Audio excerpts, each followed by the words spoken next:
사랑하는 여러분, 혹시 지금 육신의 고통으로 인해 힘든 시간을 보내고 계십니까? 어쩌면 여러분의 치유가 아주 멀리 있는 것이 아니라 바로 당신의 입술에 이미 주어져 있다면 어떨까요?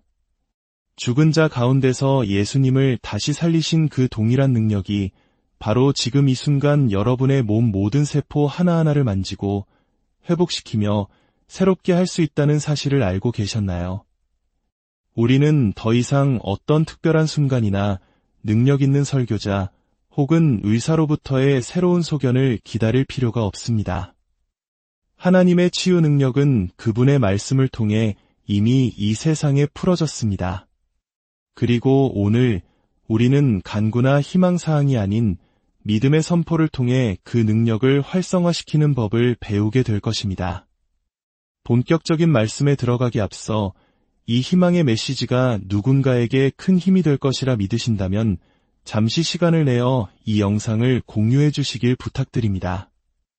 여러분이 눌러주시는 좋아요와 구독 버튼은 이 귀한 복음이 더 널리 퍼져나가는 사역에 동참하는 것입니다. 이 귀한 사역에 함께하시는 모든 분들께 하나님의 크신 은혜와 평강이 함께하기를 기도합니다.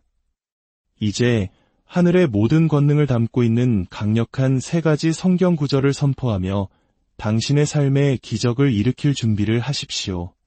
이것은 평범한 글귀가 아닙니다. 이것은 생명을 부여하고 육신을 회복시키며 질병을 파괴하는 하나님의 입에서 나온 살아있는 영적 무기입니다.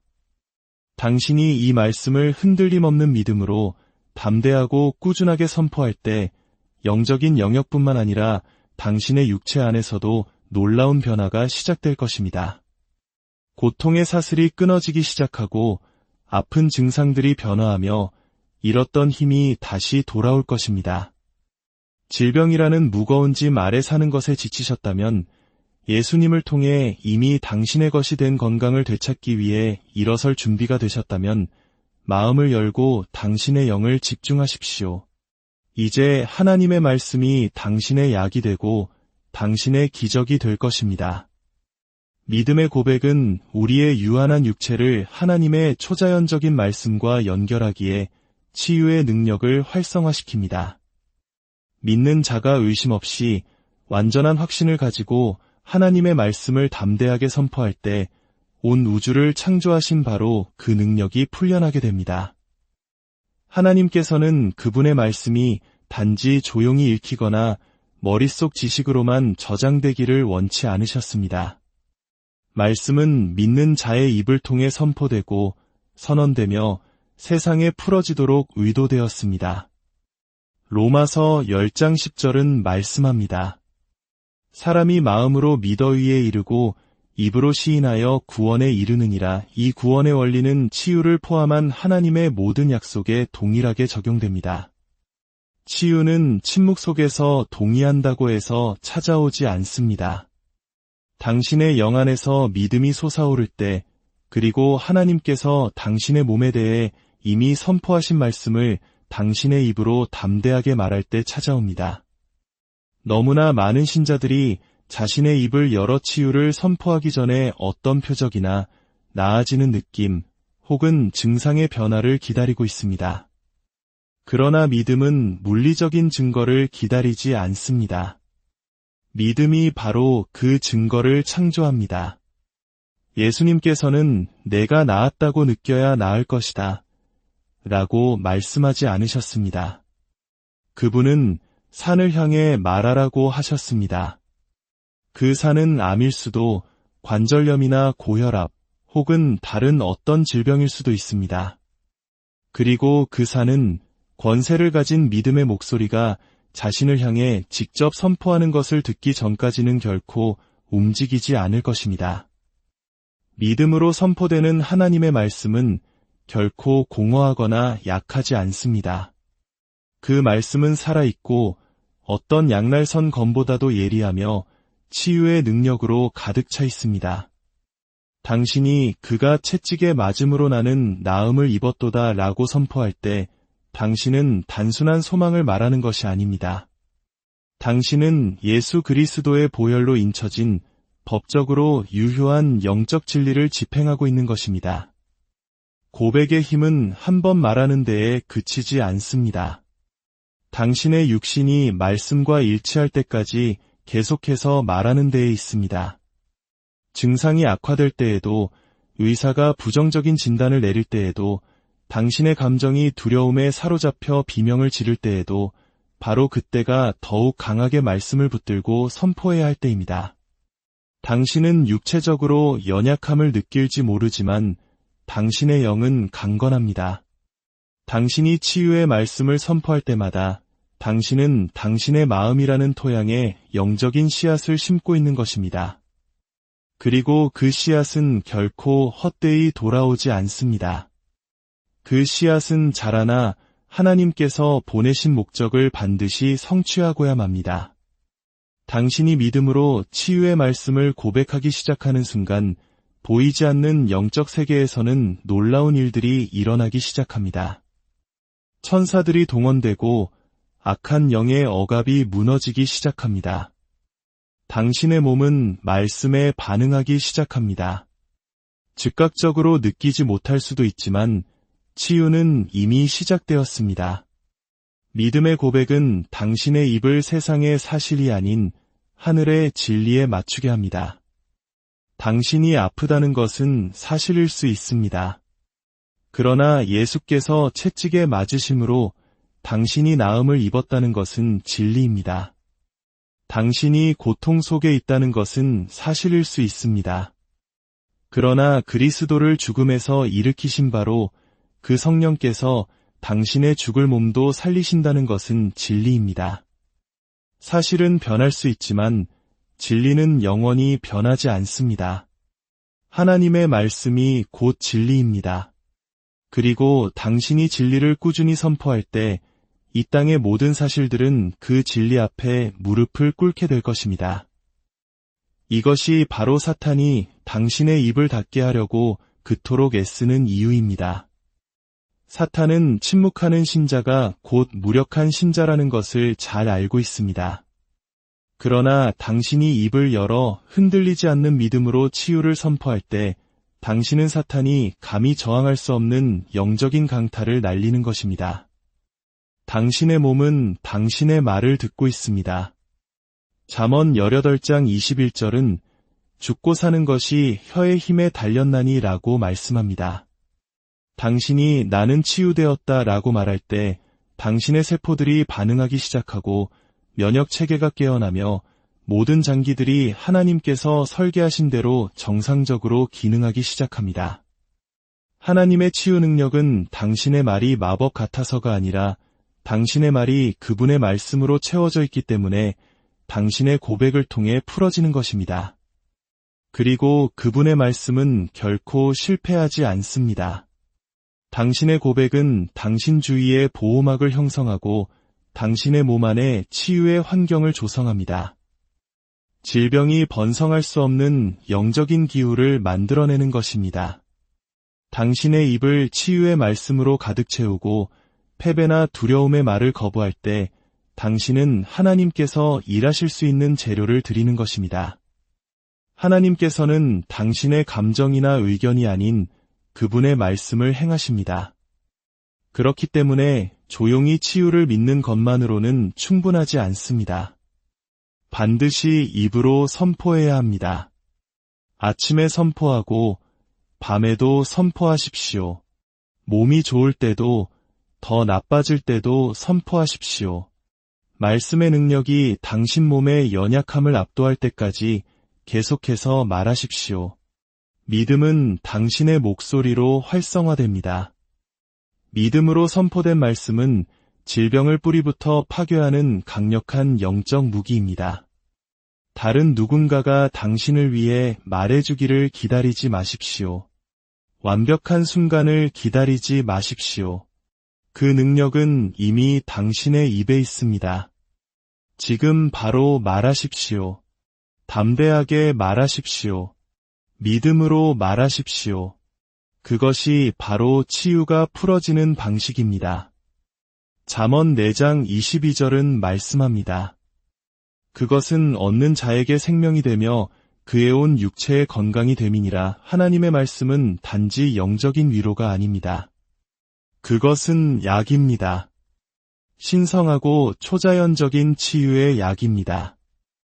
이 구절은 상징적인 표현이 아닙니다. 문자 그대로의 진실입니다. 하나님의 말씀은 우리 몸의 모든 부분, 즉 장기, 뼈, 피, 근육, 피부, 신경에 이르기까지 건강을 가져다 줍니다.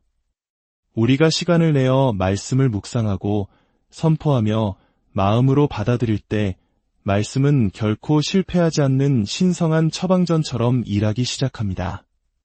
세상의 약은 증상을 치료할 뿐이고 종종 부작용을 동반합니다. 그러나 하나님의 말씀은 질병의 근원을 치유하고 아무런 부정적인 영향 없이 몸을 온전히 회복시킵니다. 의사의 손이나 그 어떤 치료법도 닿을 수 없는 곳까지 말씀은 도달합니다. 성경은 치유의 능력을 담은 구절들로 가득합니다. 이 구절들을 진지하게 받아들이고 마음으로 믿으며 입으로 고백할 때 치유는 강물처럼 흘러넘치기 시작합니다.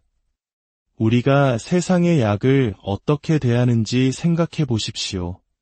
의사가 하루 3번 약을 먹으라고 처방하면 사람들은 알람까지 맞춰가며 한 번도 거르지 않고 복용합니다. 약에 맛이 쓰거나 부작용이 있더라도 의사를 신뢰합니다. 그런데 만물의 창조주이신 위대한 의사께서 내 말에 주의를 기울이라. 이는 그 얻는 자에게 생명이 되며 그의 온 육체의 건강이 됨이니라고 말씀하실 때 많은 신자들이 이를 가볍게 여기거나 무시합니다.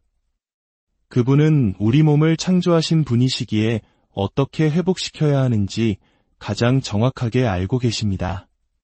그분은 말씀이 건강과 같다고 하지 않으시고 건강 그 자체라고 하셨습니다. 이는 당신이 말씀을 눈과 귀와 입과 마음에 계속 둔다면 당신의 몸이 안에서부터 밖으로 치유를 받기 시작할 것임을 의미합니다. 말씀은 치유하는 힘입니다. 신성한 에너지와 영적인 비타민, 그리고 그 어떤 질병도 견딜 수 없는 영원한 힘을 담고 있습니다. 하지만 약처럼 반드시 복용해야 합니다. 성경책을 소유하거나 가끔 한두 구절 인용하는 것만으로는 부족합니다. 치유는 어쩌다 한 번의 접촉으로 오지 않습니다. 말씀으로 흠뻑 젖을 때 찾아옵니다. 당신 몸의 증상보다 하나님의 말씀이 더 실제가 될 때까지 당신 자신을 말씀 안에 푹 담가야 합니다. 말씀이 당신의 생각을 지배하고 마음을 적시며 입술에서 흘러넘쳐야 합니다. 하나님의 치유의 말씀에 더 많이 집중할수록 당신의 믿음은 더욱 강하게 솟아오를 것입니다. 믿음은 영적인 영역에 있는 치유를 현실 세계로 끌어오는 연결고리입니다. 믿음은 들음에서 나며 들음은 그리스도의 말씀으로 말미암습니다. 치유에 관한 성경 구절을 더 많이 듣고 읽고 말할수록 당신의 믿음은 더욱 견고해집니다. 그리고 믿음이 충만해질 때 치유는 필연적으로 따라옵니다. 많은 사람들이 마음에는 두려움과 의심을 가득 품은 채 치유를 위해 기도합니다. 그들은 의학 보고서나 인터넷에 떠도는 증상들, 최악의 시나리오에 시선을 고정합니다. 그러나 성경은 세상의 말이나 의사의 최종 진단, 인터넷의 정보가 아닌 오직 그분의 말씀에 주의를 기울이라고 말합니다. 당신의 마음과 생각을 하나님께서 당신의 치유에 대해 하신 말씀에 온전히 집중해야 합니다. 그 집중이 바로 말씀이 일할 수 있는 믿음의 환경을 조성하는 것입니다. 이사야 53장 5절은 선포합니다. 그가 찔림은 우리의 허물 때문이요 그가 상함은 우리의 죄악 때문이라.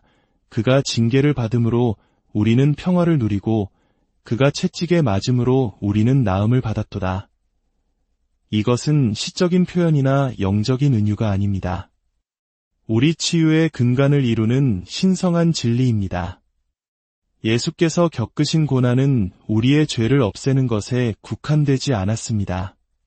그분은 질병과 아픔, 고통과 고뇌의 모든 무게를 짊어지셨습니다. 그분의 등에 가해진 모든 채찍질, 모든 상처, 모든 타격은 우리의 육체적 치유를 위해 지불된 값이었습니다. 예수께서 맞으신 것은 무작위적인 형벌이 아니었습니다. 그것은 의도적이고 희생적이며 예언적인 사건이었습니다. 치유는 당신이 얻어내려고 애써야 하는 것이 아니라 이미 값이 치러지고 구매된 것입니다. 이 진리는 하나님께 치유해달라고 애원하는 많은 신자들의 생각을 완전히 뒤바꿔 놓습니다. 그들은 울부짖고 간청하며 미래에 무언가 일어나기를 기다립니다. 그러나 말씀은 그가 채찍에 맞음으로 내가 나음을 얻을 것이다. 또는 나음을 얻을지도 모른다라고 말하지 않습니다. 우리는 나음을 받았도다 라고 과거형으로 이미 완료된 사실로 선포합니다. 이는 치유가 이미 당신의 영적인 계좌에 입금되어 있다는 뜻입니다.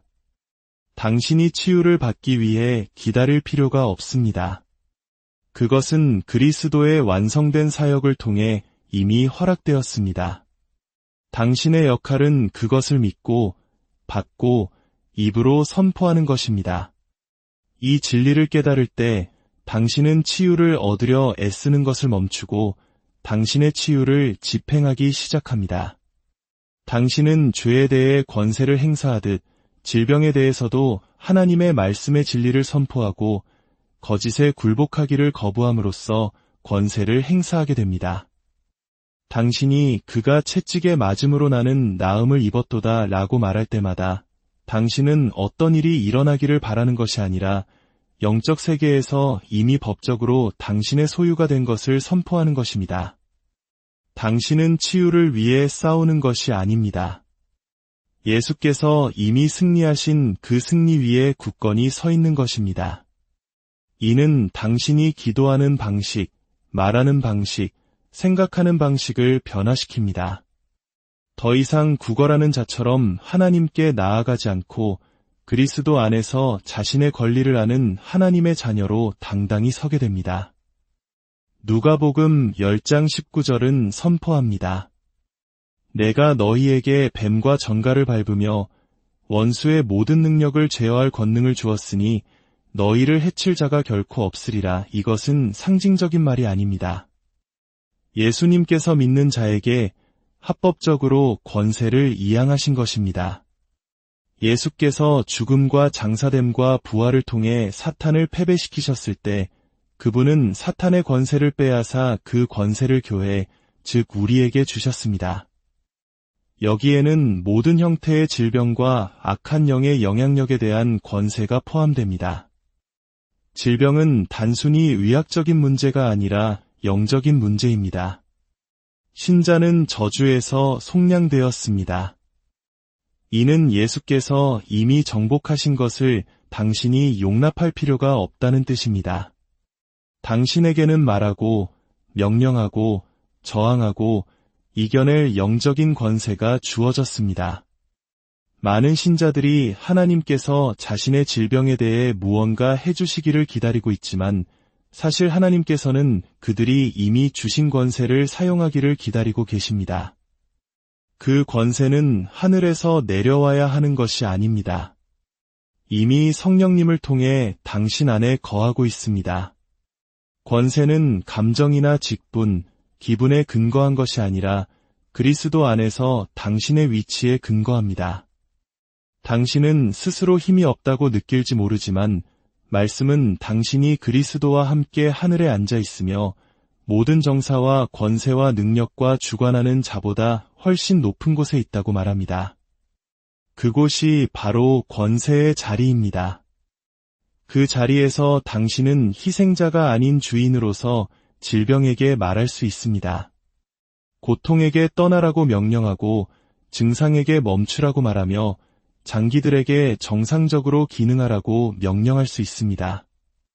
왜냐하면 당신은 당신 자신의 이름이 아니라 모든 이름 위에 뛰어난 이름, 바로 예수님의 이름으로 말하기 때문입니다.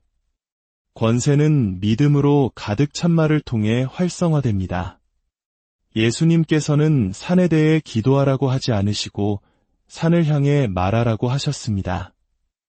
이는 당신의 치유가 종종 간구가 아닌 명령을 통해 온다는 것을 의미합니다. 문제에 직접적으로 말하십시오.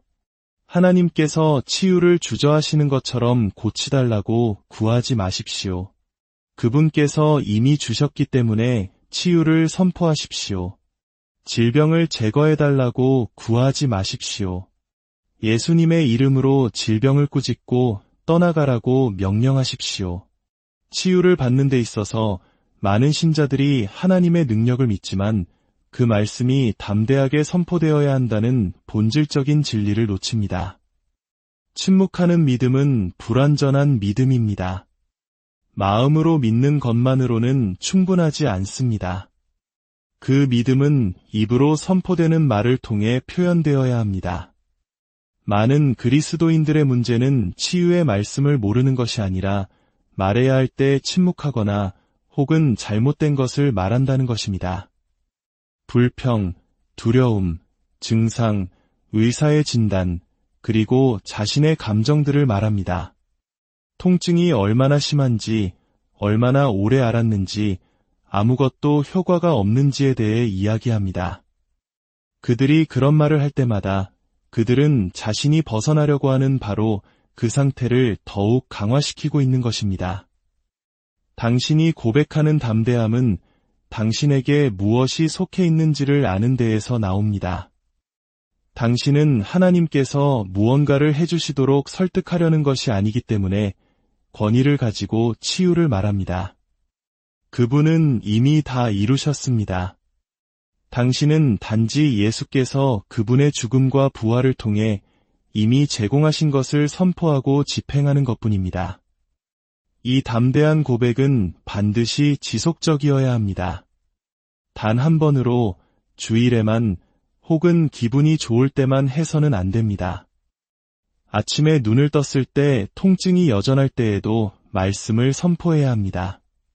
두려움이 마음의 문을 두드릴 때에도 선포해야 합니다. 아무것도 변하지 않는 것처럼 보일 때에도 선포해야 합니다. 당신의 담대한 고백은 하나님의 신실하심에 대한 당신의 신뢰의 표징입니다. 믿음은 결과를 보기 전에 말할 필요가 없습니다. 믿음은 결과가 보일 때까지 말합니다. 혈루증 앓던 여인은 내가 그의 옷에만 손을 대어도 구원을 받으리라고 말했습니다. 그녀는 예수님을 만지기 전에 여전히 피를 흘리고 있는 동안에도 그렇게 말했습니다. 그리고 그녀가 그 담대한 고백에 따라 행동하는 순간 능력이 예수님에게서 흘러나와 그녀를 치유했습니다. 하나님의 말씀은 씨앗과 같습니다. 씨앗이 열매를 맺기 위해서는 심고 물을 주고 시간이 지나고 꾸준히 돌보는 과정이 필요합니다. 치유가 항상 즉각적으로 나타나는 것은 아닙니다. 때로는 말씀이 당신의 내면을 변화시키고 영을 강하게 하며 몸의 증상을 이겨내면서 점진적으로 나타납니다.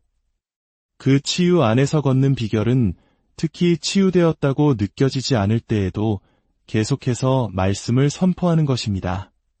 당신은 매일 꾸준히 흔들림 없이 자신에게 치유의 말씀을 선포해야 합니다.